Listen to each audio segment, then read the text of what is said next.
আজি কেনেকৈ ডিব্ৰুগড় বিশ্ববিদ্যালয়ৰ স্নাতকোত্তৰ বৰ্ষৰ প্ৰাৰম্ভিক বৰ্ষত ভৰি দিলোহি ভাবিবই নোৱাৰোঁ।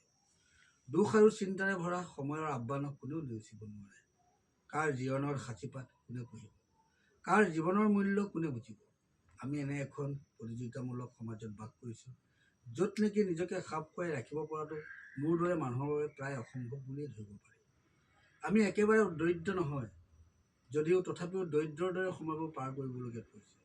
কোনেও বুজিব নোৱাৰে এই বেদনা, কাৰো আগত প্ৰকাশ কৰিব নোৱাৰাটো এক যন্ত্ৰণা। কাৰোবাৰ সান্তনা পোৱাৰ যোগ্যতা ক'বলৈ হ'লে এক আপোন মানুহৰ অভাৱ। কাৰোবাৰ অলপ সহানুভূতি পাবলৈ হ'লে তেনে এজন আপোন মানুহৰ প্ৰয়োজন জীৱনে বৰ বিচাৰে। কিমাননো জীৱনৰ বন্তি জ্বলাব অকলে, নীৰৱে, নিতালে, উচুপি হৃদয়ে। সেই উচুপিনিত আছে কেৱল নিৰাশাৰ জ্বালা। মনৰ অতি গোপনীয় কথাবোৰ ক'বলৈ প্ৰত্যেকৰ জীৱনলৈ এজন আপোন মানুহ অহাটো খুবেই প্ৰয়োজন।